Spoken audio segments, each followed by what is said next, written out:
In this video, we're going to touch on how to do a crispy hairline or a sharp hairline, but we're specifically going to touch on balance and symmetry, which is very important when doing a hairline because you want the hairline to complement the client's face and the client's head shape.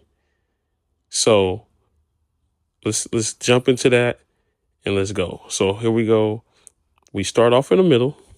And as you can see, my client doesn't have the strongest hairline, but that's the important part of this video, to show that even though certain clients may not have strong hairlines, you still can work with what they have and give them a nice sharp hairline that fits their face and brings out their facial structure in the best parts of their haircut. So as you can see, we started in the middle, but as we came around, I moved my client to a specific side so I can see where his forehead is rounding at.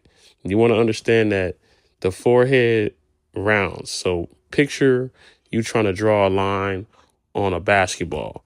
You don't want to just stay in front of the basketball drawing a line, because then you'll draw a crooked line. You want to see where it's starting to curve so that you can get that precise straight line around the ball. So as you can see, when we get to the corners or the vertical bar of his hairline, we match it up with the end of his eyebrow. So that is a reference point. Take note of that as a reference point when doing a hairline. Use the middle of their forehead, which I would say from the top of their hairline to the point of their nose. And then I would say for the side part, use the top of the corner to the end of the eyebrow and match that up. That will give you a precise line and a symmetrical line that will allow you to bring out the client's facial structure. That will match the client's facial structure as well when given a line. So everything matches up. As you can see, once again, we start in the middle when we go to the other side. And we do the same thing. As we move to the side, we move our body or shift the client to the side so we can see fully where the hairline is starting to curve.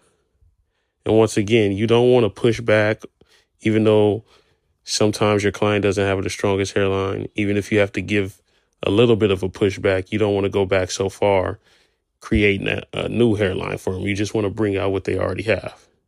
You want to make sure that, like I said previously, that it matches the client's head and the client's facial structure, because that's the most important when giving a haircut, is bringing out the features that they already have and enhancing the features that they already have. You don't want to recreate anything. You just want to enhance.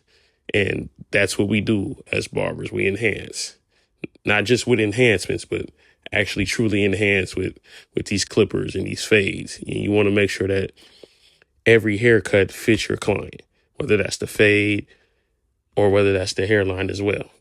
And you want to make sure that everything matches up so that they can look their best when they leave and feel confident and feel like they can take on the world with these haircuts, if you want to say.